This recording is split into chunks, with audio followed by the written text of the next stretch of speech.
Before we get into the story, leave a comment and let us know what city you're watching from. And don't forget to rate the story from 0 to 10 at the end. Enjoy the story. The glass tower of Hartwell Industries pierced the Manhattan skyline like a gleaming sword. 52 floors of steel and ambition reflecting the morning sun. Inside, the lobby was all polished marble and modern art, the kind of place where even the elevator music sounded expensive. Madeline Brooks stood in front of the security desk, clutching her worn leather bag like a lifeline, trying desperately not to look as terrified as she felt.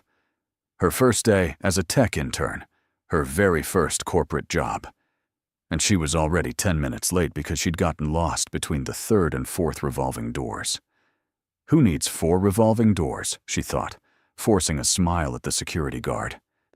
He barely glanced at her ID before waving her through. The elevator ride to the 47th floor felt like ascending into another dimension. Madeline watched the numbers climb, her reflection staring back at her in the mirrored walls. Brown hair pulled into a slightly messy ponytail, minimal makeup, a navy blazer she'd borrowed from her roommate that was half a size too big. She tugged at the sleeves. Professional enough, she told herself, though her scuffed flats told a different story. The doors opened with a soft chime. The IT department sprawled before her, a maze of glass-walled offices, sleek desks, and enough computer monitors to launch a spacecraft. Somewhere, a phone rang. Keyboards clattered. A woman in stilettos clicked past, barely sparing Madeline a glance. "You must be the new intern." A voice startled her. Madeline spun around to find a man in his mid-30s, glasses perched on his nose, holding a tablet. "That's me." Madeline Brooks. She extended her hand a little too eagerly. He shook it briefly. "Ryan Chen, IT manager. Welcome to organized chaos. You'll be working on data migration today. Exciting stuff." His sarcasm was clear. Madeline nodded, trying to keep up as he led her through the maze. He gestured toward a small desk, wedged between 2 file cabinets. "Your station. The server room is down that hallway. 3rd door on the left. You'll need this." He handed her a key card. "Don't lose it. Losing it means paperwork." "Lots of paperwork. Got it. No losing." Madeline tucked the card into her pocket. Ryan rattled off instructions, something about backups and protocols, and absolutely do not touch the mainframe. Madeline nodded at every pause, though half of it sounded like a foreign language. When he finally left, she exhaled and sank into her chair. "Okay, Brooks, you can do this. Just don't break anything." An hour later, she was already regretting that statement. The data migration task had hit a snag. Files weren't transferring correctly, and after 3 failed attempts, Ryan had sent her to the server room to manually reboot one of the systems. "It's simple," he said. "Just flip the switch on Unit 12, wait 30 seconds, flip it back. Simple." Madeline stood in front of the server room door, keycard in hand. The hallway was eerily quiet, far removed from the bustling office behind her. She swiped the card. A green light blinked, and the heavy door clicked open. Cold air rushed out, a sharp contrast to the warmth of the corridor. Inside, the room was massive. Row after row of towering black server racks lined the walls, their lights blinking in rhythmic patterns like some kind of digital heartbeat. The hum of machinery filled the air, a low, constant thrum that made the space feel alive. Madeline stepped inside, letting the door swing shut behind her. Unit 12, Unit 12, she muttered, scanning the labels. There, near the back. She maneuvered carefully between the racks, her footsteps echoing on the raised floor. The air was frigid, and she shivered, wishing she'd brought a sweater. She found Unit 12 and located the switch. Flip it off, count to 30, flip it back on. Easy. She flipped the switch. The unit's lights went dark. Madeline started counting in her head. 1 Mississippi, 2 Mississippi. Behind her, the door clicked. She froze. That sounded like a lock. Madeline turned slowly, her stomach sinking. The door was shut. Completely shut. She walked over and pushed. Nothing. She pushed harder. Still nothing. Oh no. Oh no. No. No. She fumbled for the keycard in her pocket and swiped it against the reader. The light blinked red. Access denied. Madeline's heart began to race. She was locked in. On her first day, in the server room, she pulled out her phone. No signal. Of course. Thick walls, surrounded by electronics. She was completely cut off. "Okay, don't panic," she whispered, though panic was exactly what she felt rising in her chest. "Someone will notice. Ryan will notice. I'll just wait." She turned back toward Unit 12 to finish the reboot. That's when she heard it. Another sound. Footsteps. Madeline's breath caught. She wasn't alone. A figure emerged from behind one of the server racks, tall and imposing, moving with the kind of confidence that suggested he owned the place, which, as it turned out, he did. Madeline stared. The man was dressed in a charcoal gray suit that fit him like it had been tailored by angels.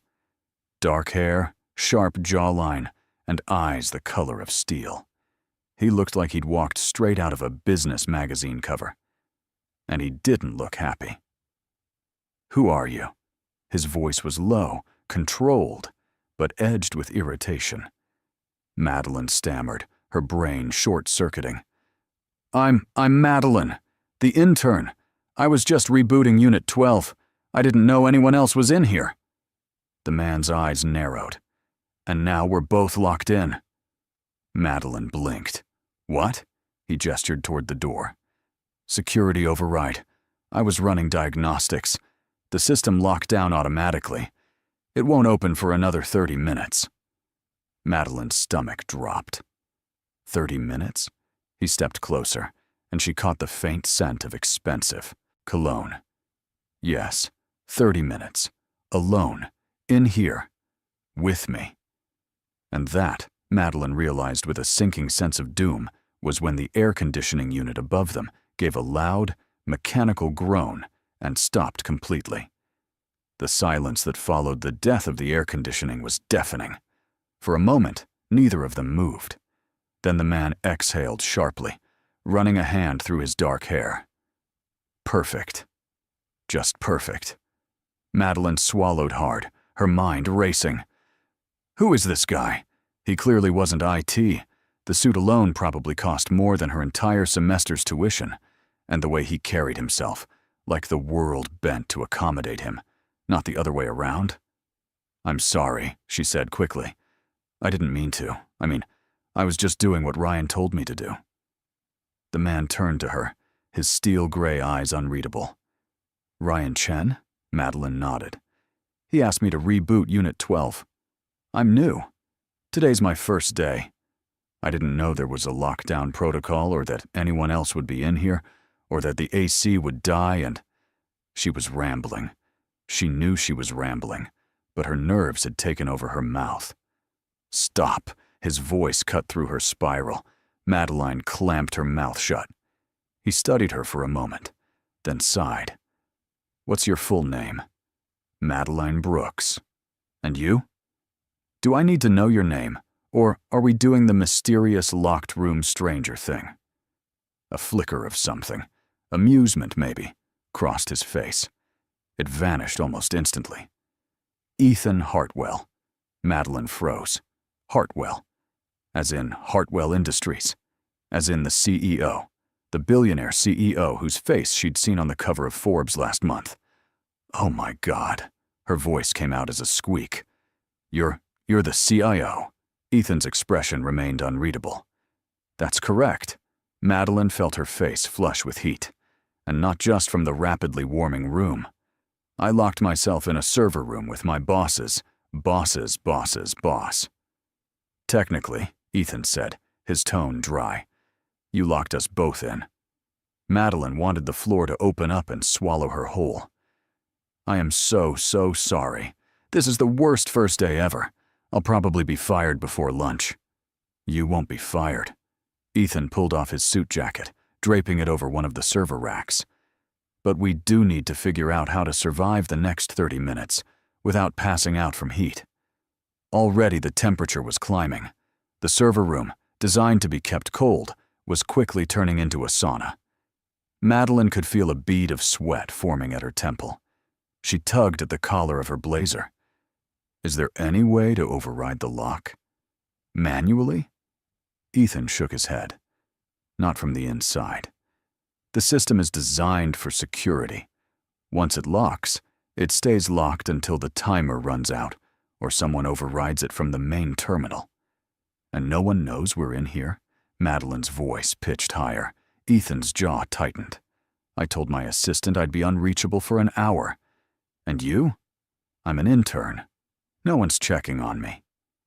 They both stood there, the reality sinking in. Trapped.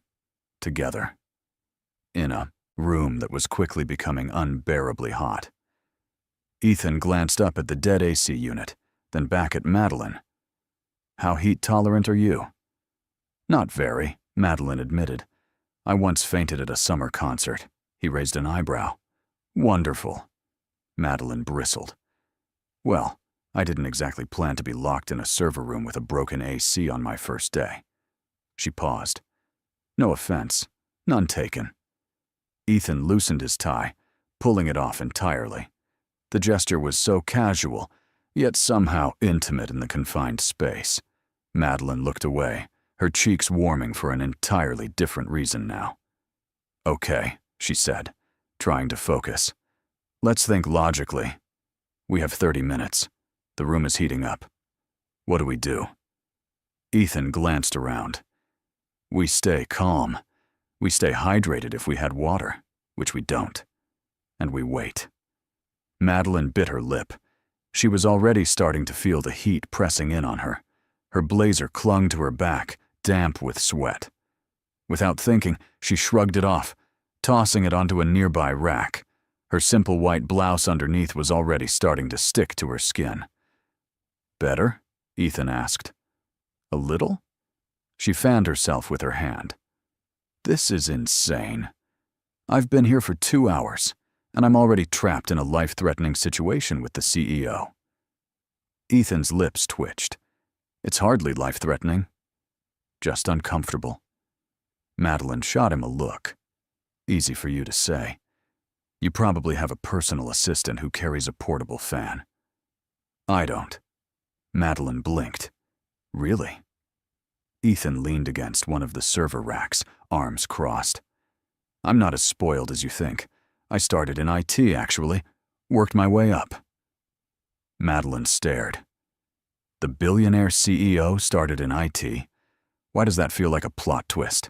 Because most people assume I inherited everything. He met her gaze. I didn't.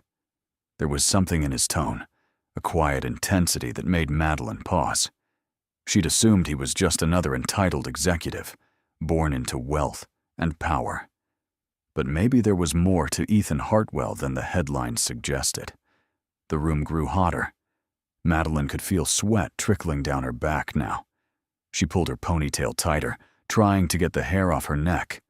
Across from her, Ethan had rolled up his sleeves, revealing strong forearms. He looked annoyingly composed, though she noticed a faint sheen on his forehead. How are you not dying right now? Madeline asked. Practice, Ethan said simply. Madeline laughed despite herself. It was a slightly hysterical sound. This is so ridiculous. I'm going to remember this forever. My first day, locked in a server room, with the CEO, while slowly roasting alive. Ethan's expression softened, just a fraction. For what it's worth, you're handling it better than most would. Madeline met his eyes. Was that almost a compliment? Don't get used to it. But there was the barest hint of a smile tugging at the corner of his mouth. And despite the heat, despite the absurdity, Madeline felt her heart skip. Somewhere in the back of her mind, a voice whispered, "This is going to be a very long 30 minutes." The server lights blinked around them, indifferent to their predicament, and the temperature continued to climb. 5 minutes in, and Madeline was convinced she was melting. The heat pressed down on her like a weighted blanket made of fire. She'd given up on modesty and undone the top 2 buttons of her blouse, fanning herself uselessly with one hand. Across from her, Ethan had claimed a spot on the floor, back against a server rack, eyes closed. He looked irritatingly calm, though she noticed his shirt was sticking to his chest now. "How much longer?" Madeline asked, her voice almost a whine. Ethan opened one eye. 25 minutes. Madeline groaned and slid down to sit on the floor as well, too tired to care about professionalism. "This is torture. Actual torture." "It's strategic thinking," Ethan replied. "The less you move, the less heat you generate." Madeline glared at him. "You sound like a fortune cookie. A very unhelpful fortune cookie." His lips twitched again, that almost smile that made her stomach flip despite her misery. "You're surprisingly chatty for someone who's suffering." "Nervous talker," Madeline admitted. "When I'm stressed, I can't shut up. My roommate says it's like living with a podcast on autoplay." "What do you usually talk about?" "Everything. Nothing. Random facts. Did you know that octopuses have 3 hearts?" Ethan raised an eyebrow. "I did not." "Well, now you do." Madeline wiped sweat from her forehead. "You're welcome. That information might save your life someday." "In what scenario would that save my life?" "Octopus trivia night." Madeline grinned despite herself. "You never know. Billionaire CEOs probably attend all kinds of weird events." Ethan's expression shifted, something almost playful flickering in his eyes. "You'd be surprised. Most of them are incredibly dull. Endless speeches about market trends and fiscal responsibility. I'd take octopus trivia any day." Madeline laughed, a real laugh this time. "Okay, so you're not a total robot," I was starting to wonder. "I'm selective about when I show personality. It's a CEO thing. We have to ration it. Like it's a limited resource." "Exactly." Madeline shook her head, smiling. The conversation was absurd, but it was distracting her from the oppressive heat. And strangely, she was starting to see Ethan as less of an intimidating figurehead and more like an actual person. "So," she ventured, "why were you in here doing diagnostics? Don't you have people for that?" "I do." Ethan leaned his head back against the rack. "But I like to stay hands-on. Keeps me grounded. Too many executives lose touch with how their companies actually operate." Madeline studied him. "That's actually kind of admirable." He glanced at her. "Don't sound so surprised. I just figured billionaires spent their time, I don't know, buying yachts and arguing about wine vintages." Ethan's mouth curved into a real smile this time. Brief, but genuine. "I don't own a yacht." "Too much. Maintenance. But I do argue about wine occasionally." Madeline felt her cheeks flush, and not from the heat. That smile was dangerous. It softened his entire face, made him look less like an untouchable CEO and more like someone she might actually want to know. She looked away quickly. "Okay, new topic. If we don't get out of here soon, what's your survival plan?" Ethan considered. "We could dismantle one of the server panels and use it as a fan. Manually powered, of course." Madeline blinked. "Are you serious?" "No." Ethan's tone was perfectly deadpan, but your expression was worth it. Madeline threw her wadded-up blazer at him. He caught it easily, that almost smile returning. "You're the worst," she muttered, though she was grinning. The heat was becoming unbearable now. Madeline pulled her ponytail out entirely, letting her hair fall loose. She twisted it up again into a messy bun, trying to get air on her neck. When she glanced over, she found Ethan watching her. "What?" "Nothing." He looked away quickly. Madeline's pulse quickened. Had he been staring? She cleared her throat. So, do you do this often? Get locked in rooms? All the time? It's a hobby? She laughed. Seriously, though. Has this ever happened before? Once, Ethan admitted. 3 years ago. Different building. I was stuck in an elevator for an hour. Were you alone? No. I was with the CFO. We spent the entire time arguing about a merger. Sounds thrilling. It was excruciating. Madeline grinned. So this is actually an improvement?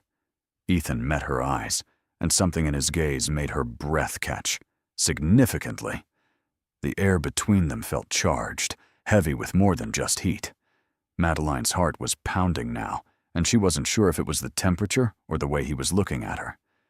She broke eye contact first, flustered. How much time left? Ethan checked his watch. 15 minutes. 15 minutes. Madeline could do this. Probably. Maybe. She pulled at the hem of her blouse, trying to create some airflow. God, it's like being inside an oven. Ethan's voice was quieter now. We're halfway through. You're doing fine. I don't feel fine. I feel like a roasted chicken. A very professional, corporate roasted chicken. He let out a soft laugh, the sound surprising her. You have a way with words, Brooks. Madeline looked at him, startled by the use of her last name. It sounded different coming from him. More personal, somehow. And you have a way of staying mysteriously composed. What's your secret? Ice water in your veins? Something like that. But even as he said it, she noticed the tension in his jaw, the way his hand gripped his knee. He wasn't as unaffected as he pretended. The servers hummed around them, their lights blinking like silent witnesses. Madeline leaned her head back against the cool metal rack behind her, closing her eyes. If we pass out in here, she murmured, promise you'll make sure my obituary says something cool. Like, died heroically trying to reboot a server. Deal, Ethan said softly. And mine can say, Billionaire CEO defeated by faulty air conditioning. Madeline smiled without opening her eyes. That's tragic and hilarious. Perfect. They fell into silence, but it wasn't uncomfortable. Just two people, trapped in an increasingly sweltering room, waiting for time to pass. And somewhere beneath the heat and absurdity, something else was growing. Something neither of them was ready to name. 10 minutes left, and the heat had become almost unbearable. Madeline's blouse clung to her like a second skin, damp with sweat. She'd long since given up on looking professional. Her hair was a mess, her face flushed, and she was seriously considering whether removing her blouse entirely would be worth the mortification. Across from her, Ethan had unbuttoned his shirt halfway down, revealing a stretch of toned chest. Madeline tried very hard not to stare, and failed.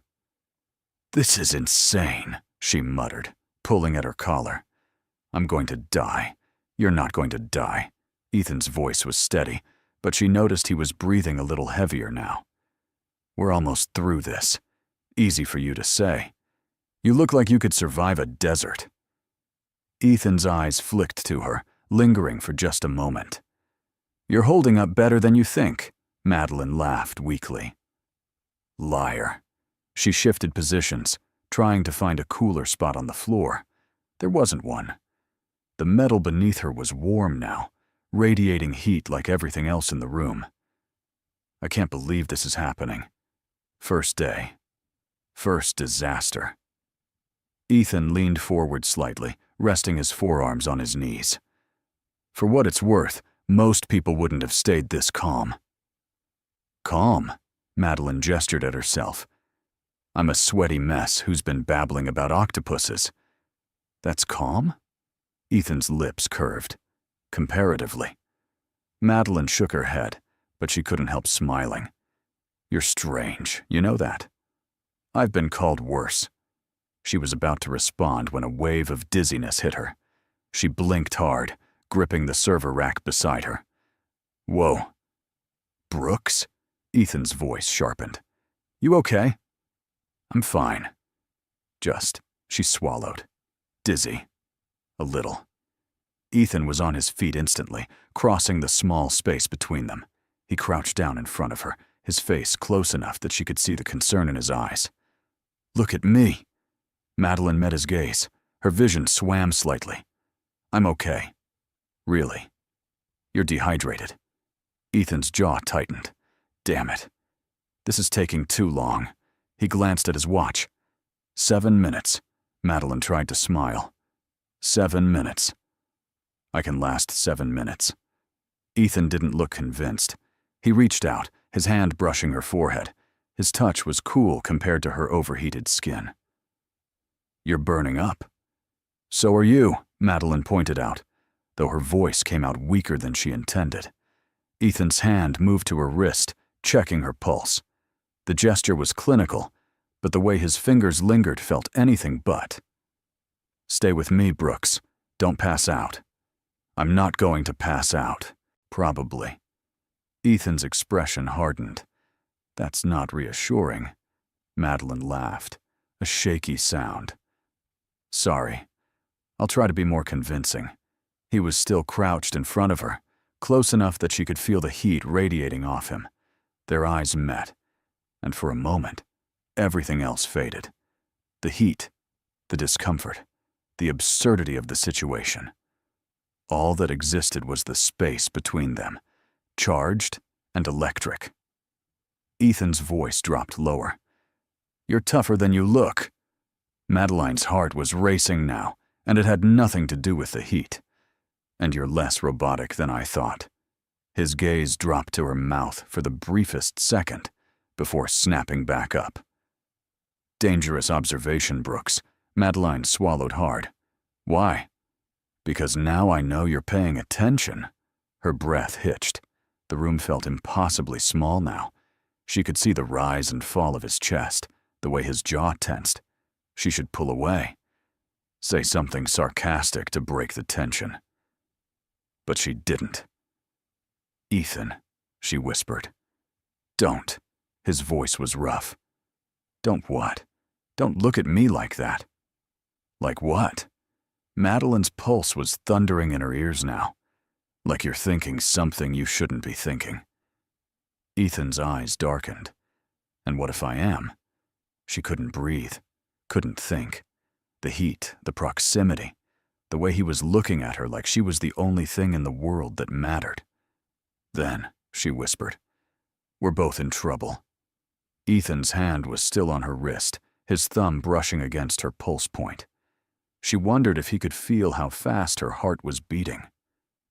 This is a bad idea, he said, but he didn't move away. Terrible idea, Madeline agreed. The worst. Neither of them moved. And then, slowly, deliberately, Ethan leaned in. Madeline's eyes fluttered shut. She felt his breath against her lips, warm and close. Her entire body was on fire now, but it had nothing to do with the temperature. This is insane, she thought. I've known him for less than an hour. But logic had no place here. Not in this moment. Not in this room. Just as the last shred of distance was about to disappear, a loud mechanical click echoed through the server room. They both froze. The lock, Ethan said, pulling back abruptly. The lock disengaged. The door swung open, and a blast of cool air rushed in, glorious and jarring. Ryan's voice called from the hallway. Hello? Anyone in there? The system showed an override. Madeline and Ethan stared at each other, breathing hard. The moment shattered, but the tension remained, crackling in the air between them.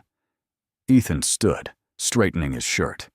He looked as composed as ever, though Madeline noticed his hands were unsteady. We're here, he called back, his voice perfectly controlled. Madeline scrambled to her feet, grabbing her blazer. Her legs felt shaky, and not just from the heat. Ryan appeared in the doorway, looking between them with wide eyes. Mr. Hartwell? I didn't know you were in here. And, Madeline. You okay? Fine, Madeline said quickly, her voice too bright. Totally fine. Just got locked in.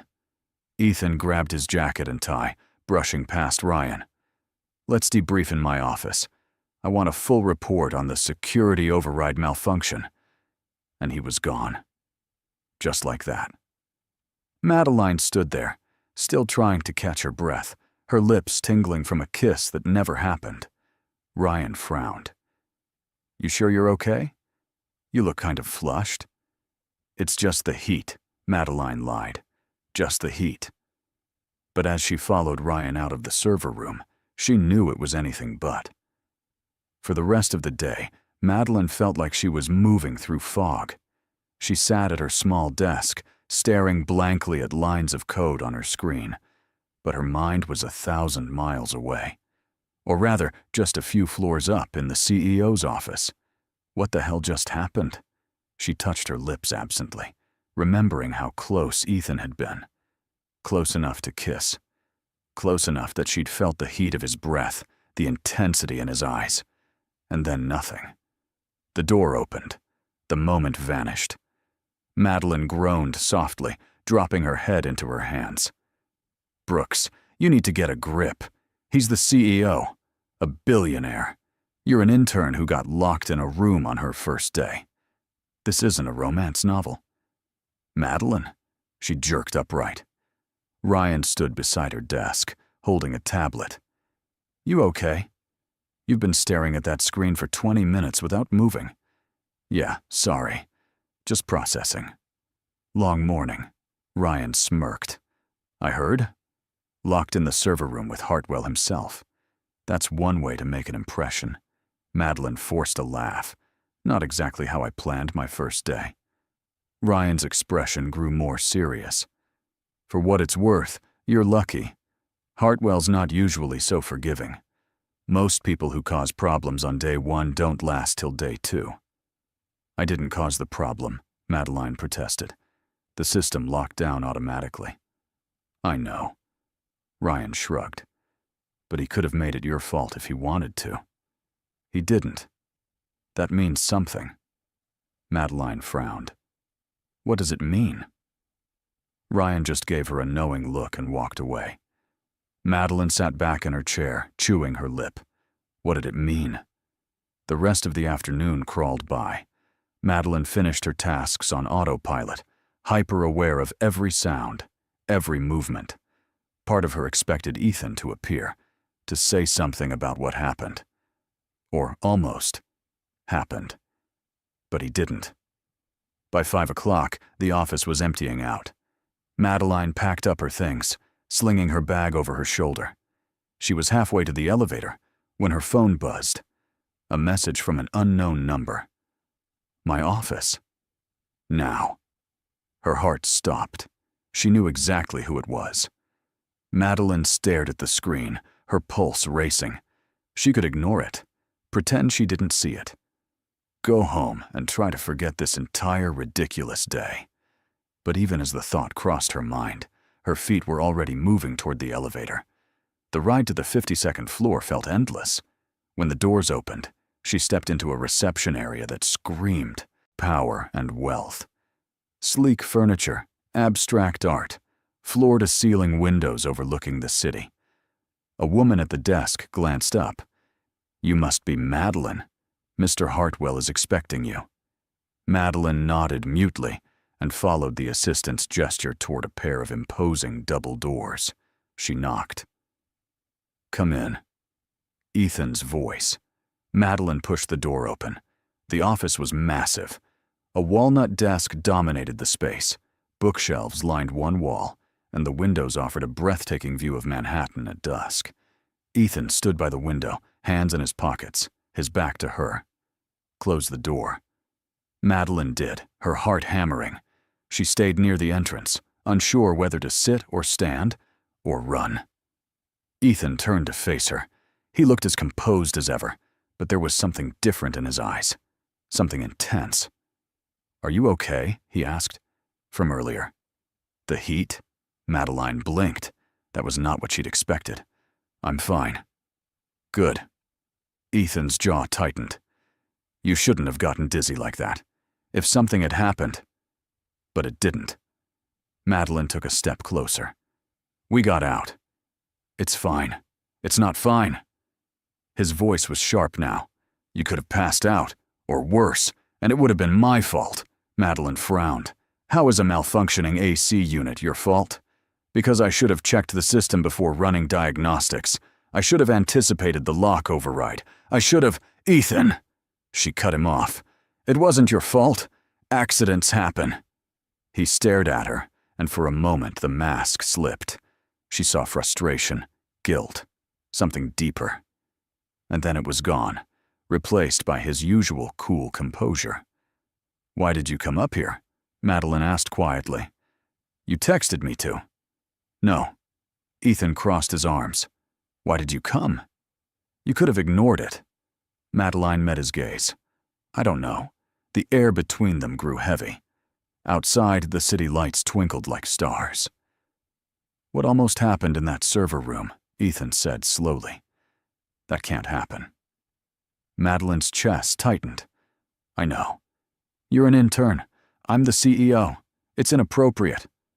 Completely inappropriate, Madeline agreed, though the words tasted bitter. Ethan's eyes searched hers. So we're on the same page. Absolutely. Silence stretched between them. And yet, Ethan added, his voice dropping, I can't stop thinking about it. Madeline's breath hitched. Ethan. This is a bad idea. He took a step closer. I know. The worst idea. Another step. Then why are you still standing there? Madeline whispered. Ethan stopped just in front of her, close enough that she had to tilt her head back to meet his eyes. Because, he said quietly, I'm trying to convince myself to let you walk out that door. And? Madeline's voice was barely audible. It's not working. Her heart was pounding so hard she was sure he could hear it.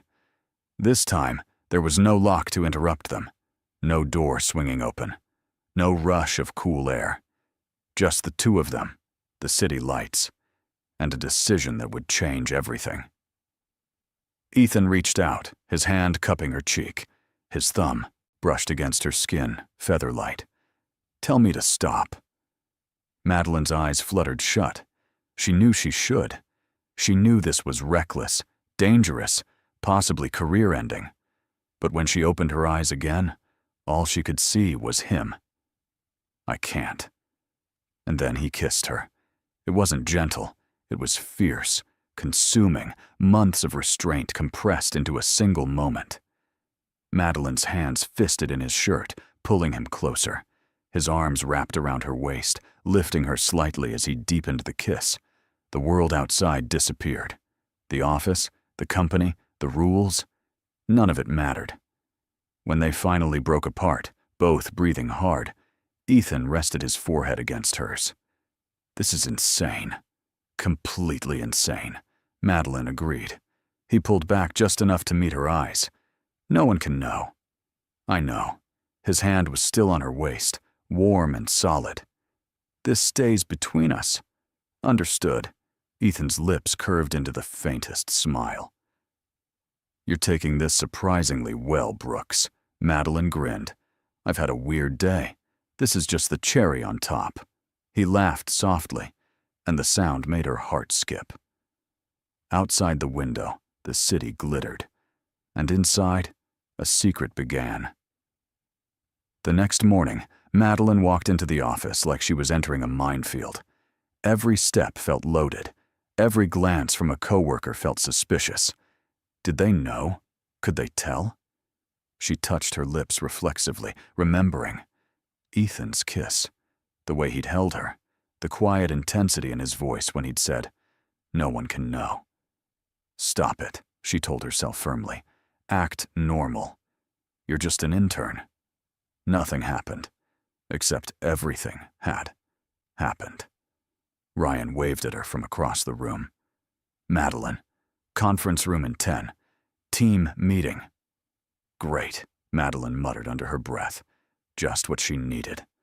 Forced small talk while her brain was still replaying last night on loop. The conference room was already filling up when she arrived. She grabbed a seat near the back, hoping to stay invisible. Then Ethan walked in. Madeline's breath caught. He looked every inch the CEO this morning. Immaculate suit, tie perfectly knotted, expression unreadable. His gaze swept the room, pausing for the briefest second on her before moving on. That one glance sent heat rushing through her. "Good morning, everyone." Ethan's voice commanded instant attention. "Let's keep this brief.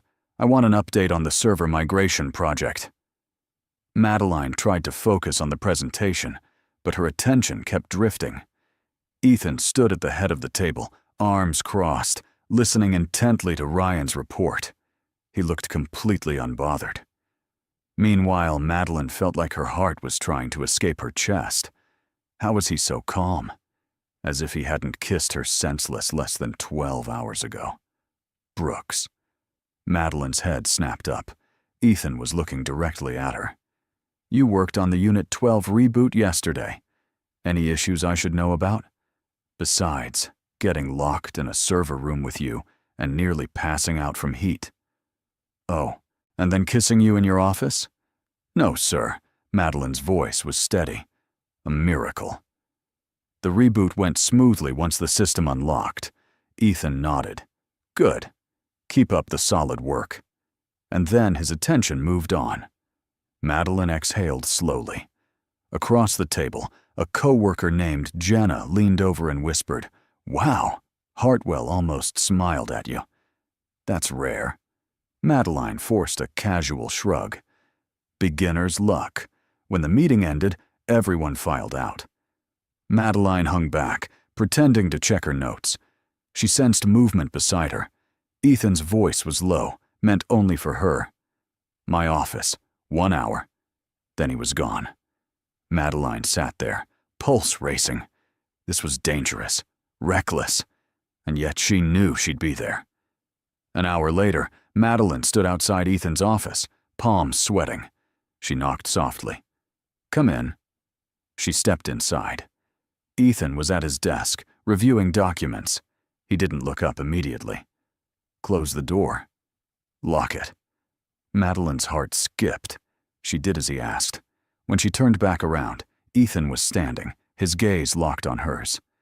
"We need to talk about this." "I know." Madeline moved closer. "Ethan, last night was a mistake." His voice was edged. "No." Madeline stopped in front of his desk. "Not a mistake, but complicated. Very complicated." Ethan rounded the desk, stopping just in front of her. "I don't do complicated. I don't do relationships. I barely do personal." "Then why am I here?" Madeline challenged. "Because," he said quietly, "I can't stop thinking about you." Her breath hitched. "Ethan, listen to me." His voice was firm, but his eyes held something softer. "I don't know what this is. I don't know where it's going. But I know I want to see you again. Outside of work. Outside of this office." Madeline's pulse raced. "Like a date? Like whatever you want to call it." Ethan's hand found hers, his thumb tracing circles on her palm. "But it has to stay private, at least for now. The company has policies, the board, the press. If anyone finds out—" "I get it," Madeline interrupted. "Secret." "Understood." Ethan searched her eyes. "You're sure?" "No," Madeline admitted. "This is terrifying. But I'm doing it anyway." A slow smile spread across Ethan's face, genuine and warm. "You're braver than you think, Brooks. Or stupider." "Time will tell," he laughed, the sound low and rich. "God, you're refreshing. Most people around me are too intimidated to joke. Maybe I'm too dumb to be intimidated." Ethan pulled her closer, his hand settling on her waist. "You're not dumb. You're brilliant. And stubborn. And—" He kissed her, cutting off his own words. Madeline melted into him, her hands sliding up to his shoulders. When they finally broke apart, both smiling, Ethan rested his forehead against hers. "Dinner. Tonight. There's a place downtown. Quiet. Discreet." Madeline raised an eyebrow. Do you take all your secret interns there? You're the first. Good answer. Madeline grinned. What time? 7. I'll send a car. Madeline shook her head. No car. That's too obvious. I'll meet you there. Ethan looked like he wanted to argue, but then he nodded. Fine. But text me when you arrive. Madeline stepped back, straightening her blouse. Anything else, Mr. Hartwell? Ethan's eyes glinted with mischief. Yes. Stop looking at me like that during meetings. I'm not looking at you anyway. You are, and it's distracting. Madeline bit back a smile. Good. She turned toward the door. Brooks. She glanced back. Ethan's expression had softened. Tonight. Don't be late. I won't. And she left, her heart soaring. That evening, Madeline stood in front of her closet, panicking. What does one wear to a secret date with a billionaire CEO? Her roommate, Sophie, sat on the bed, munching popcorn like this was a live show. You're overthinking. Just wear the black dress. It's too much. It's not enough. Madeline held up 3 different outfits. What if we get recognized? What if someone takes a photo? Sophie rolled her eyes. You're meeting at a discreet restaurant, not a red carpet. Madeline groaned. This is insane. Why did I agree to this? Because you like him. Madeline paused. Yeah, I really do. Sophie grinned. Then wear the black dress. Put on some lipstick and go have fun. Stop spiraling. Madeline nodded. Right. Fun. I can do fun. An hour later, she stood outside a small Italian restaurant tucked away on a quiet street. Warm light glowed from inside, and soft music drifted through the air. She texted Ethan. I'm here. Seconds later, he appeared in the doorway. He'd traded his suit for dark jeans and a simple button-down, sleeves rolled up. He looked relaxed, approachable, and devastatingly handsome. Hi, Madeline said, suddenly shy. Hi. Ethan smiled. You look beautiful. You clean up pretty well yourself. He offered his hand. Shall we? Madeline took it, and together they stepped inside. The restaurant was intimate, just a handful of tables, candlelight flickering. The host led them to a corner booth, private and secluded. As they sat down, Ethan's gaze never left hers. I'm glad you came. Madeline smiled. Me too. And for the first time since the server room, she let herself believe this might actually work. Dinner was perfect. Too perfect. Madeline kept waiting for something to go wrong, for reality to crash in. But it didn't. Ethan was charming, attentive, asking her about her life, her studies, her dreams. And when she turned the questions back on him, he actually answered.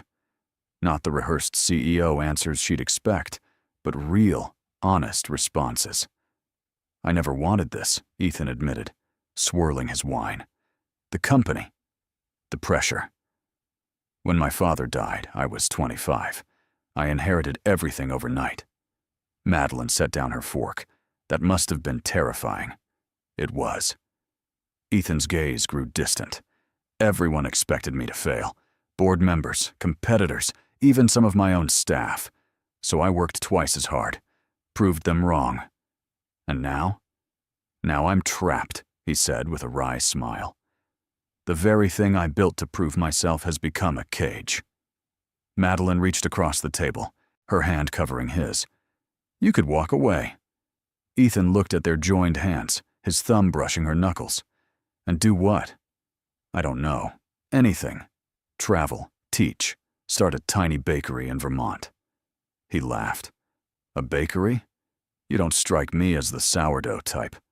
I'm not. Madeline grinned. But it sounds peaceful. Ethan's smile softened. You're good for me, Brooks. You make me think about things I've ignored for years. Like whether I'm actually happy. The honesty in his voice made her chest tighten. And are you? Happy? I'm getting there. His eyes met hers, intense and sincere, especially in the last 24 hours. Madeline felt warmth flood through her. This is crazy, you know. Us. Completely crazy. So why does it feel so right? Madeline didn't have an answer. She just squeezed his hand. After dinner, they walked through the quiet streets. The city hummed around them, but in their little bubble, it felt like they were the only two people in the world. Ethan's hand found hers, their fingers lacing together naturally. "This is nice," Madeline said softly. "It is." Ethan glanced down at her. "I haven't done this in a long time." "Done what?" "This," he gestured vaguely. "Walked, talked, spent time with someone without an agenda." Madeline tilted her head. "You're telling me billionaire CEOs don't take romantic evening strolls? Not this one." Ethan's voice was quiet. "I haven't had time. Or maybe I just haven't wanted to. Until now." Madeline's heart fluttered. Until now. They stopped at a small park, sitting on a bench beneath a street lamp. The night air was cool, a welcome contrast to yesterday's suffocating heat. "Can I ask you something?" Madeline said. Ethan nodded. "Why me? I mean, you could have anyone. Models, socialites, people in your world. Why an intern who locked herself in a server room?" Ethan was quiet for a moment, considering. "Because you didn't care who I was," Madeline frowned. "What do you mean? In that server room, you weren't intimidated. You didn't try to impress me or flatter me. You just were yourself. Sarcastic, stubborn, completely unfiltered." He smiled. "It was the most honest interaction I've had in years." Madeline laughed softly. "So my complete lack of professionalism won you over?" "Basically. And the way you talked about octopuses, that sealed the deal." Madeline shoved his shoulder playfully. "You're ridiculous." "Maybe." Ethan caught her hand, pulling her closer. "But I'm serious, too. You're real, Madeline. And that's rarer than you think." Her breath hitched. He was so close now, his eyes searching hers. "Ethan." "Yeah?" "I'm scared." His expression softened. "Of what?" "Of this. Of how much I already feel. Of what happens when people find out. We'll figure it out. One step at a time. But I can't promise it'll be easy." "I don't need easy," Madeline whispered. "I just need honest." Ethan's hand cupped her cheek. "Then I promise you that. Honesty. Always." And he kissed her again, slow and tender this time. Not the desperate heat of yesterday, but something deeper. Something that felt like the beginning of something real. When they finally pulled apart, Madeline rested her head on his shoulder. The park was quiet, the city lights twinkling around them. "I should probably get home," she murmured. "Probably." But neither of them moved. Eventually, Ethan insisted on walking her to the subway. Madeline protested, but he was stubborn. "I'm not letting you go home alone. It's late. It's New York. I've survived this long." "Humor me, Brooks." Madeline rolled her eyes but didn't argue. At the subway entrance, they stopped. Ethan's hand lingered on hers. "Text me when you get home." "I will." "And Madeline?"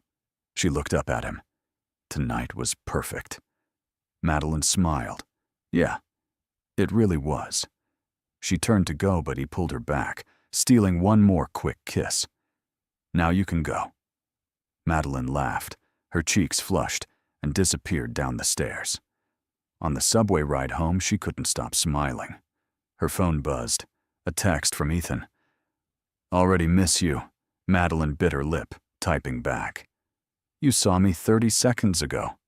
Too long." She laughed out loud, earning a strange look from the passenger next to her. She didn't care. For the first time in forever, Madeline felt like she was exactly where she was supposed to be. Back in her apartment, Sophie was waiting, eyes wide. "Well? How was it?" Madeline collapsed onto the couch, grinning like an idiot. "Sophie, I think I'm in serious trouble." "Good trouble or bad trouble?" "The best kind of trouble." Sophie squealed, grabbing Madeline's hands. "Tell me everything." And Madeline did. spilling every detail. The dinner, the walk, the kiss. By the end, Sophie was practically glowing. This is like a fairy tale. Madeline's smile faded slightly.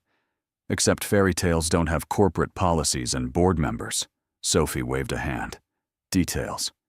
You'll figure it out. Madeline hoped she was right. Later that night, lying in bed, her phone buzzed again. Good night, Brooks. Sweet dreams. Madeline smiled, typing back. Good night, Hartwell. And for the first time in a long time, her dreams were sweet. But in the back of her mind, a tiny voice whispered, "This is too good to last." Madeline pushed the thought away. For now, she was happy, and that was enough. The next few weeks passed in a blur of stolen moments and secret smiles. By day, Madeline was the diligent intern, completing tasks and avoiding suspicion. By night, she was Ethan's secret, meeting him at quiet restaurants, hidden cafes, and once, daringly, his penthouse apartment. The double life was exhilarating and exhausting in equal measure. At the office, they were careful.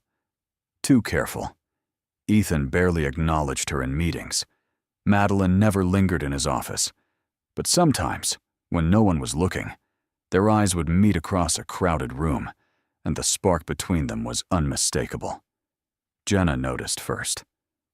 "You're glowing lately," she said one afternoon, leaning against Madeline's desk. "New skincare routine?"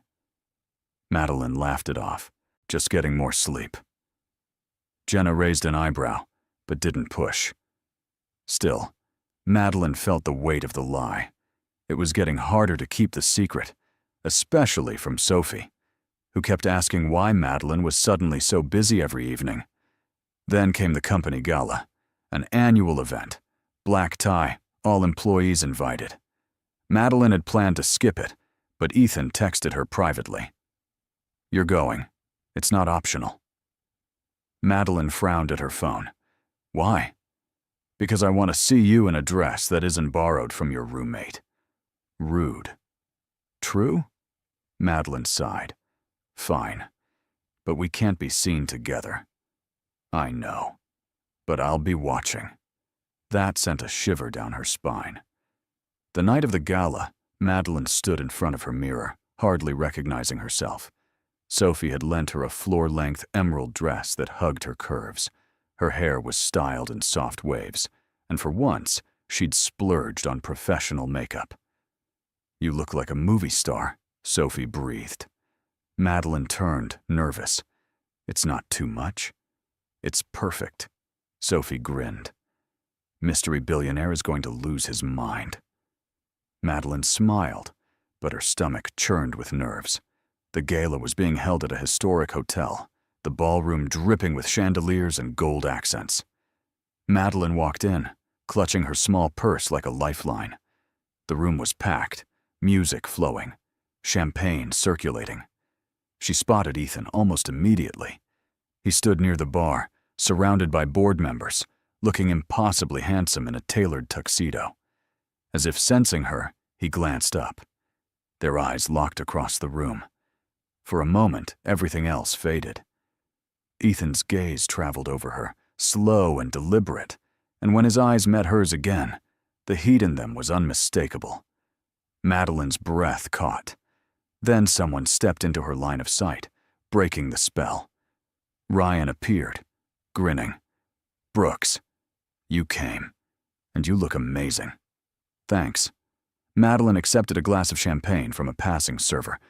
"This place is incredible." "Right?" Ryan gestured around. "Hartwell sure knows how to throw a party. Come on, I'll introduce you to some people." Madeline let herself be pulled into conversations, laughing and chatting. But her awareness never left Ethan. She felt his gaze on her throughout the night, a constant, invisible thread connecting them. At one point, she excused herself to the restroom. The hallway outside was quieter, cooler. She was fixing her lipstick in the mirror when the door opened. Ethan stepped inside. Madeline's eyes widened. "What are you—" He locked the door. "This is the women's restroom," she hissed. "I don't care." He crossed to her in 2 strides, his hands framing her face. "You look breathtaking." "Ethan, someone could—" "No one's coming." His voice was rough. "I've been watching you all night, and I can't take it anymore." Before she could respond, he kissed her. It was desperate, hungry, all the restraint of the past weeks burning away. Madeline's hands fisted in his jacket, pulling him closer. When they finally broke apart, both breathing hard, Ethan rested his forehead against hers. "I hate this." "Hate what?" "Pretending I don't know you. Pretending you're just another intern."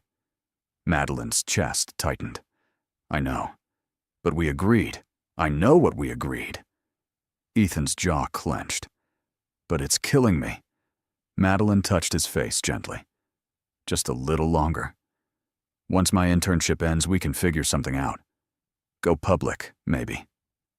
Ethan's eyes searched hers. "You'd be okay with that?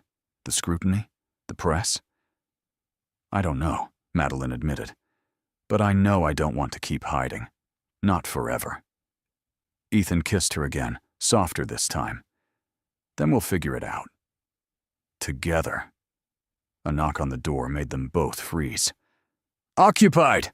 Madeline called, her voice shaking. Ethan smirked. "We should go." "Separately," Madeline insisted. "You first." He stole one more kiss, then slipped out. Madeline waited a full 2 minutes before following, her heart still racing. The rest of the gala passed without incident.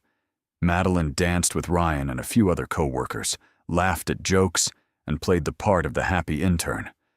But every so often, her eyes would find Ethan across the room, and every time, he was already looking at her. Later, as the night wound down, Madeline stepped out onto the hotel balcony for air.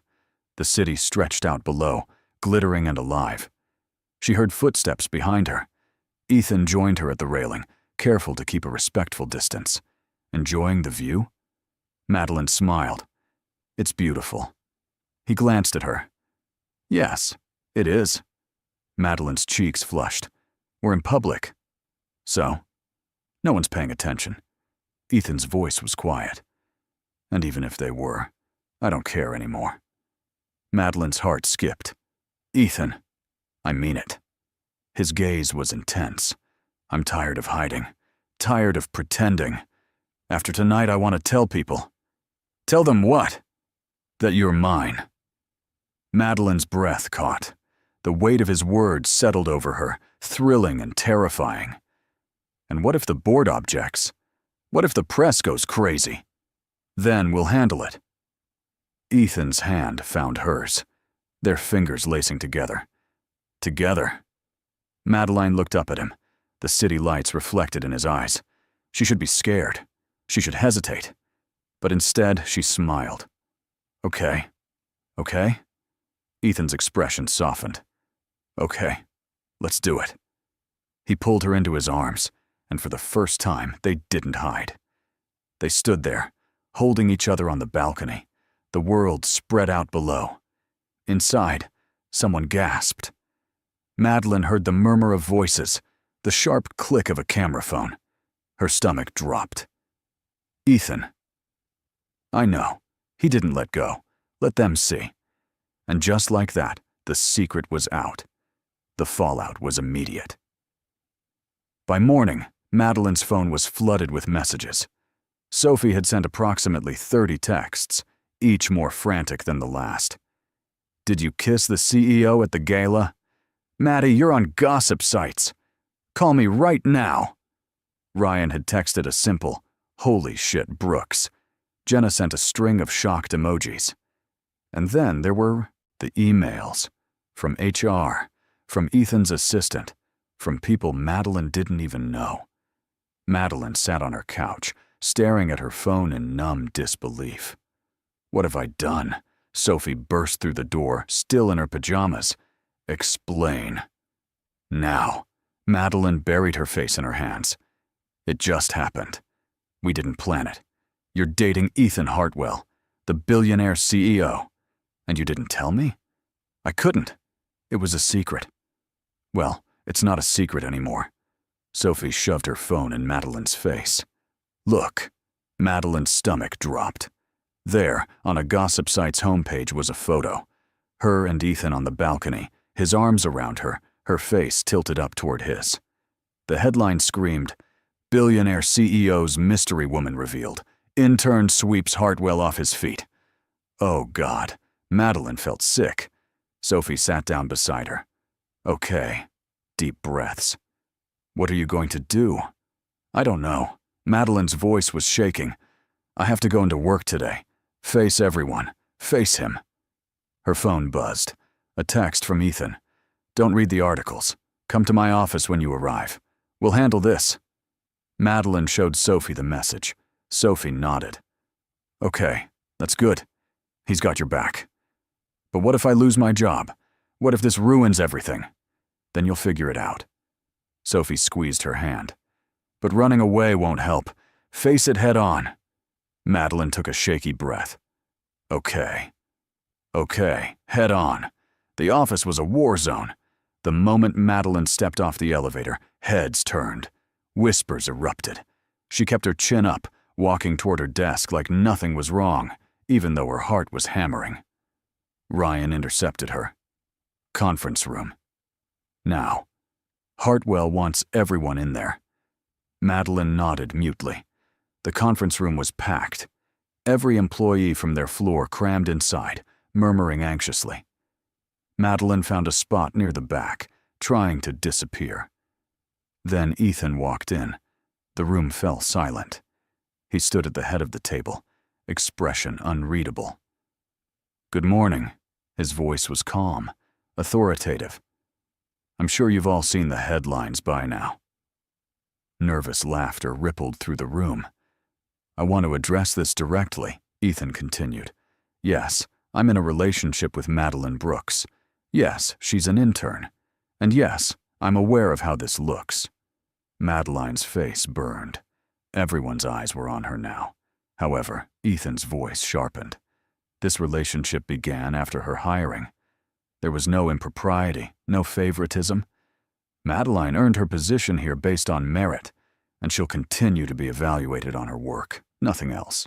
He paused, his gaze sweeping the room. If anyone has concerns, you're welcome to speak with HR. But I won't tolerate gossip or harassment directed at Ms. Brooks. Are we clear? A chorus of nods. Dismissed.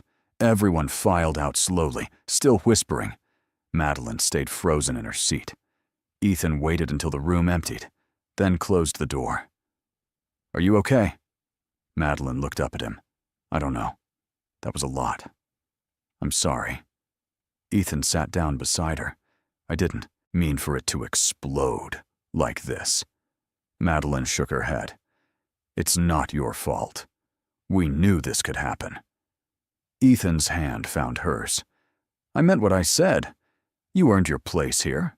I don't want you to doubt that. I don't, Madeline said softly. But everyone else will. Then we prove them wrong. How? By doing exactly what we've been doing. You work hard. I run the company, and we don't let anyone make us feel ashamed. Madeline met his eyes. You make it sound so simple. It's not simple. Ethan's voice was firm. But it's worth fighting for. Aren't you? Madeline felt tears prick her eyes. She nodded. Yeah, I am. Good. He kissed her forehead. Now go show them you're not just the CEO's girlfriend. You're the best damn intern they've got. Madeline laughed shakily. No pressure. You've got this, Brooks, and she did. Over the next few days, Madeline threw herself into her work. She completed every task ahead of schedule, volunteered for extra projects, and stayed late to help anyone who needed it. Slowly, the whispers died down. People stopped staring, and a few coworkers, like Ryan, even apologized for their initial reactions. You're tougher than you look, Ryan said one afternoon. Thanks. I think. No, seriously. Ryan leaned against her desk. Most people would have quit after that kind of scrutiny. But you didn't. You stuck it out. Madeline smiled. I had a good reason to stay. Ryan grinned. Yeah, you did. That evening, Ethan invited her to his penthouse. Madeline arrived to find candles lit, soft music playing, and dinner already prepared. Did you cook? Madeline asked, shocked. God, no. Ethan pulled her into his arms. I had it catered, but I set the table myself. That counts, Madeline laughed. It definitely counts. They ate together, the tension of the past week finally melting away. Afterward, they sat on the couch, Madeline curled against Ethan's side. I'm proud of you, he said quietly. For what? For not running, for facing everything head on. Madeline tilted her head to look at him. I had a good teacher. Ethan smiled. Flattery will get you everywhere, Brooks, she grinned. Good to know. He kissed her, slow and sweet. When they pulled apart, Madeline rested her head on his chest, listening to the steady beat of his heart. Ethan? Yeah. I think I'm falling for you. Ethan's arms tightened around her. Good, because I'm already there. Madeline smiled, warmth flooding through her. Outside, the city lights twinkled, but inside, everything was perfect. For the first time since the gala, Madeline felt like, maybe, just maybe, this crazy, complicated relationship might actually work, and that was the best feeling in the world. 2 months later, Madeline sat in a coffee shop near the office, reviewing notes for a project presentation. Her internship was officially halfway through, and despite the rocky start, she'd proven herself. Ryan had even hinted that a full-time position might be on the table. Her phone buzzed. Ethan. Lunch? Madeline smiled. Can't. Presentation. Prep. Dinner then. My place. I'll cook. Madeline laughed. You don't cook. I'll order in and pretend I cooked. Close enough. Deal. See you at 7. Madeline tucked her phone away, still smiling. Things had settled into a comfortable rhythm. They were careful at work, professional, and distant. But outside the office, they were inseparable. Ethan had introduced her to his sister, Emily, who'd been surprisingly warm and welcoming. Sophie and Ethan had even met, a hilariously awkward dinner where Sophie interrogated him like a protective parent. He'd passed with flying colors. Everything felt right. So, of course, that's when it all fell apart. Madeline was packing up her things that evening when Jenna rushed over, her face pale. Madeline. Have you seen this? She shoved her phone forward. Madeline's blood turned to ice. The screen showed a news article. Hartwell Industries under investigation for financial misconduct. Her hands trembled as she read. Anonymous sources claimed discrepancies in company accounts, possible embezzlement, internal corruption. And buried in the third paragraph was a line that made her stomach drop. CEO Ethan Hartwell's recent relationship with intern Madeline Brooks raises questions about internal oversight and favoritism. Madeline felt like she'd been punched. This can't be real. Jenna's voice was gentle. I'm sorry. It's all over the financial news sites. Madeline grabbed her bag. I have to go. She practically ran to the elevator, her mind spinning. When she reached Ethan's office, his assistant tried to stop her. Ms. Brooks, he's in a meeting. I don't care. Madeline pushed past her and burst through the door. Ethan was on a call, his expression thunderous. He looked up, saw her, and immediately ended the conversation. I'll call you back. He stood. Madeline. Tell me it's not true. Her voice shook. Tell me you're not involved in something illegal. Ethan's jaw tightened. I'm not. This is a setup. Someone's trying to frame me. Who? I don't know yet. Ethan rounded his desk. But I'm going to find out. Madeline's hands clenched into fists. They mentioned me. In the article. They're saying I'm part of the problem. That you gave me special treatment. Ethan's eyes darkened. That's a lie. You've earned everything. I know that. But no one else will believe it. She felt tears burning. This is going to destroy both of us. No, Ethan's voice was firm. We're going to fight this. Together. How? Madeline's voice cracked. They have evidence. Financial records. Anonymous testimonies. We find out who's behind it. Ethan's expression hardened. And we prove I'm innocent. Madeline wanted to believe him, but the fear gnawing at her chest wouldn't let go. Over the next few days, the investigation intensified. Federal agents arrived at the office. Employees were questioned. Ethan hired a legal team, but the media circus only grew. And through it all, Madeline felt the weight of every stare, every whisper. She's the reason this happened. If he hadn't been distracted by her, maybe he would have noticed. One evening, Madeline sat in her apartment, staring at her laptop. News articles, op-eds, social media posts, all of them dissecting her relationship with Ethan, questioning her integrity. Sophie sat beside her. You need to turn that off. I can't. Madeline's voice was hollow. I need to know what people are saying. They're saying terrible things. Sophie gently closed the laptop, and none of it is true. Madeline buried her face in her hands. Maybe I should quit. Remove myself from the situation. That won't help. Sophie's voice was firm. If anything, it'll make you look guilty. So what do? You trust him, and you fight. Madeline nodded, but doubt gnawed at her. That night, Ethan called. Can you come over? I need to see you. Madeline hesitated. Is that a good idea? With everything going on. Please, Madeline. His voice was raw. I just need you. She went. When she arrived at his penthouse, Ethan looked wrecked. His tie was gone, his shirt wrinkled, his hair disheveled. Madeline's heart ached. Hey. He pulled her into his arms immediately, holding her like she was the only thing keeping him grounded. I'm sorry. For what? Madeline whispered. For dragging you into this. For letting them turn our relationship into ammunition. Madeline pulled back to look at him. This isn't your fault. It feels like it. Ethan's voice was thick. Everything I touch turns into a disaster. Madeline cupped his face. That's not true. You've built an incredible company. You've helped people. This investigation, whoever's behind it, they're trying to destroy you. But they won't win. How do you know? Because I know you. Madeline's voice was fierce. And I believe in you. Ethan's eyes glistened. I don't deserve you. Yes, you do.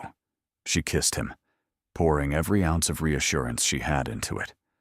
When they pulled apart, Ethan rested his forehead against hers. Promise me something. Anything. Don't give up on me. Madeline's voice was steady. Never. They held each other as the city lights glittered outside. Two people against the world. The investigation continued, but Ethan's legal team uncovered something crucial. Financial records had been tampered with, and the IP address traced back to an internal source. Someone inside the company. Ethan called an emergency board meeting. Madeline waited outside, her heart in her throat. When the doors finally opened, Ethan emerged, his expression grim but victorious. It's over. Madeline's breath caught. What? We found the person responsible, one of the board members. He'd been embezzling for years and tried to pin it on me when he got sloppy. Relief flooded through her. So you're cleared? Completely. The charges are dropped. Madeline threw her arms around him. Oh my God. Ethan held her tight. It's over, Madeline. We're okay. She pulled back, tears streaming down her face. I knew you were innocent. I never doubted you. Ethan wiped her tears gently. I know. And that's what kept me going. Madeline smiled through her tears. So what now? Now, Ethan said, his voice warm. We move forward. Together. The weeks following Ethan's exoneration were a whirlwind. The media, which had been so quick to condemn him, now rushed to print retractions and apologies. Hartwell Industries' stock rebounded. Employees breathed easier. And Madeline, who'd endured her own share of public scrutiny, finally felt like she could exhale. But the experience had changed things. The investigation had tested them in ways neither had anticipated. And while they'd emerged stronger, there were scars. Madeline sat in Ethan's office late one Friday evening, watching him review documents. He looked tired, the strain of recent months etched into the lines around his eyes. "You should go home," she said gently. "Get some rest." "Soon." Ethan didn't look up. "Just need to finish this." Madeline walked over, gently closing his laptop. "Ethan," he finally met her eyes. "Yeah? You've been working non-stop for weeks. You're going to burn out?" "I'm fine." "No, you're not." Madeline's voice was firm. "And that's okay. You don't have to be fine all the time." Ethan sighed, leaning back in his chair. "I just keep thinking, what if we hadn't found the evidence? What if I'd actually been charged?" "But you weren't." Madeline knelt beside him. "You were innocent, and the truth came out. That's what matters." Ethan's hand found hers. "I couldn't have gotten through it without you. You were my rock." Madeline squeezed his hand. "That's what partners do. They're there for each other." "Partners?" Ethan's lips curved into a faint smile. "I like the sound of that." "Good, because you're stuck with me now."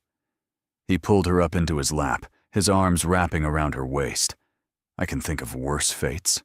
Madeline laughed, resting her forehead against his. "So what now?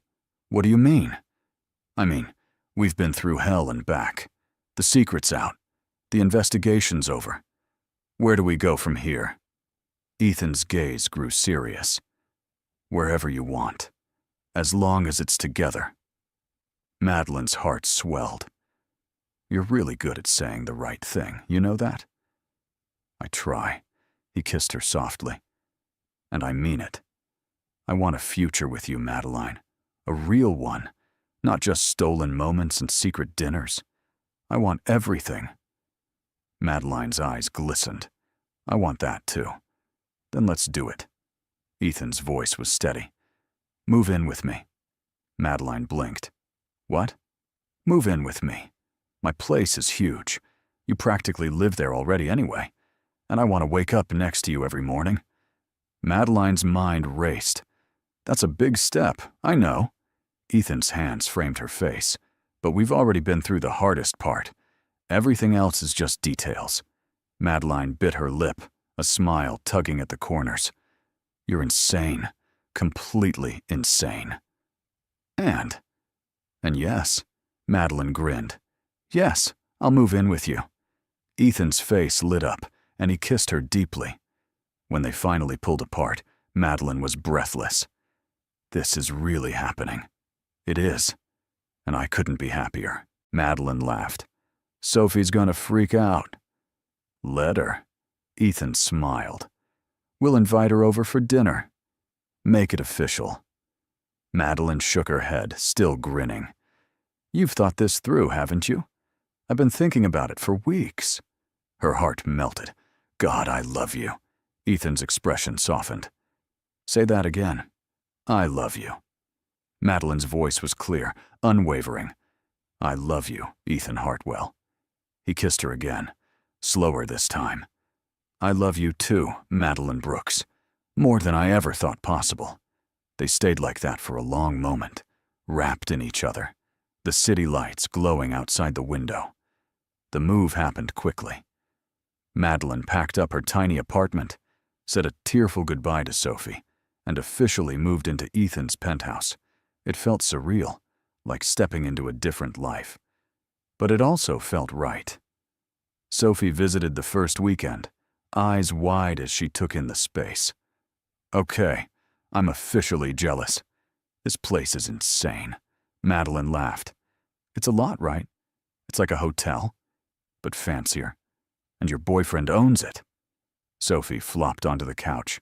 This is the weirdest fairy tale ever. Ethan appeared from the kitchen, carrying a tray of snacks. Fairy tales don't usually involve financial investigations and media scandals. True.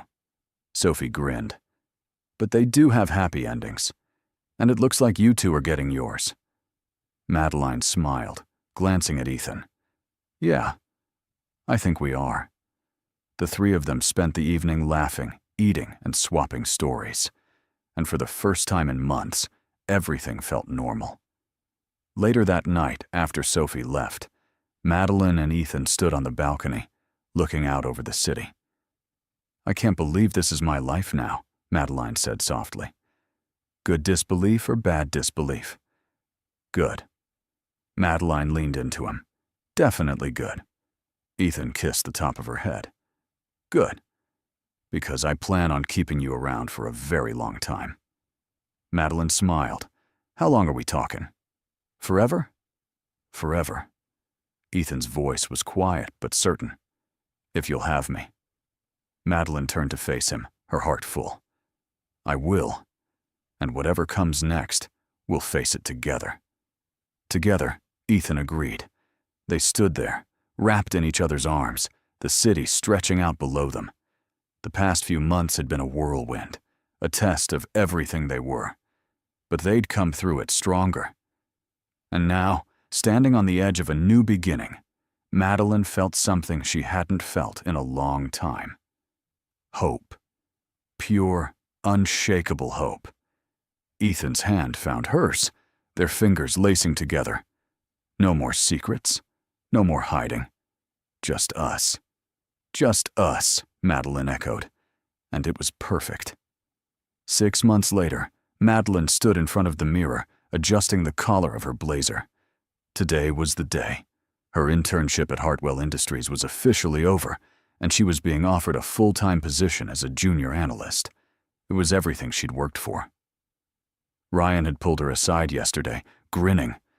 The offer's coming today. And just so you know, earned it. Every bit of it. Madeline had smiled, grateful. She knew there would always be whispers, people who assumed she'd gotten the job because of Ethan. But she also knew the truth. She'd worked harder than anyone, proven herself again and again. And that was enough. Now, standing in the penthouse she shared with Ethan, she felt a swell of pride. I did it, she whispered to her reflection. Ethan appeared behind her, wrapping his arms around her waist. You look beautiful. And nervous. Madeline leaned back against him. I'm about to accept a permanent position at your company. Of course I'm nervous. You've already been working there for months. This is just making it official. I know. But still, it's a big deal. Ethan turned her to face him. You deserve this, Madeline. Don't let anyone, including yourself, make you doubt that. Madeline smiled. When did you get so wise? I've always been wise. You're just now noticing.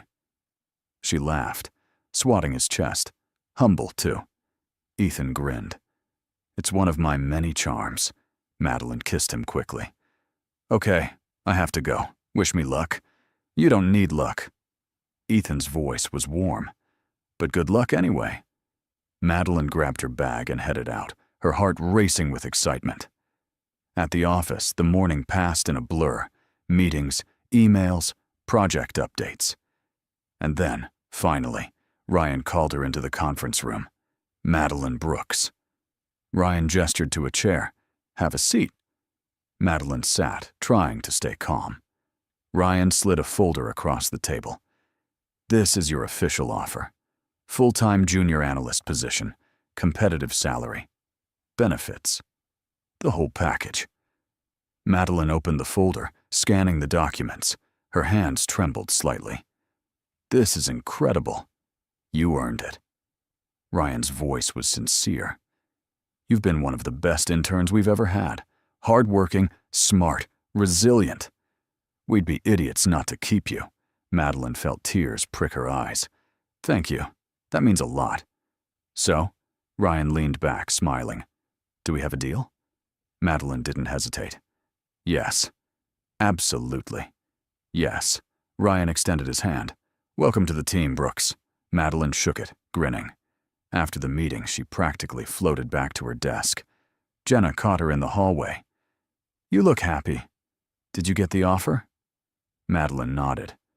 "I did." Jenna hugged her. "Congratulations. You deserve it." "Thanks." Madeline felt warmth spread through her chest. That evening, she met Ethan at their favorite quiet restaurant, the same one where they'd had their first official date.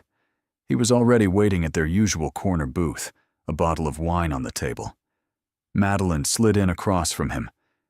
"You ordered without me?" "Only the wine." Ethan poured her a glass. "I figured we'd be celebrating." Madeline raised an eyebrow. "You knew I'd accept." "I hoped." His smile was warm. "But I'm glad you did." Madeline clinked her glass against his. "To new beginnings. To us." They drank, and then Ethan set his glass down, his expression turning serious. "Madeline, there's something I want to ask you." Madeline's heart skipped. "Okay. Over the past year, you've turned my world upside down, in the best possible way." Ethan reached across the table, taking her hand. "You've challenged me, supported me, believed in me when no one else did. And I can't imagine my life without you." Madeline's breath caught. "Ethan." He stood, moving to her side of the booth, and then he knelt. Madeline's hands flew to her mouth. "Oh my God." Ethan pulled out a small velvet box, opening it to reveal a stunning diamond ring. "Madeline Brooks, will you marry me?" Tears streamed down Madeline's face. She nodded, unable to speak. "Yes." Her voice finally broke free. "Yes, yes, 1,000 times. Yes." Ethan slid the ring onto her finger, and then he was kissing her, and she was laughing and crying all at once. When they finally pulled apart, Madeline stared at the ring, then at him. "I can't believe this is real. Believe it." Ethan's smile was radiant.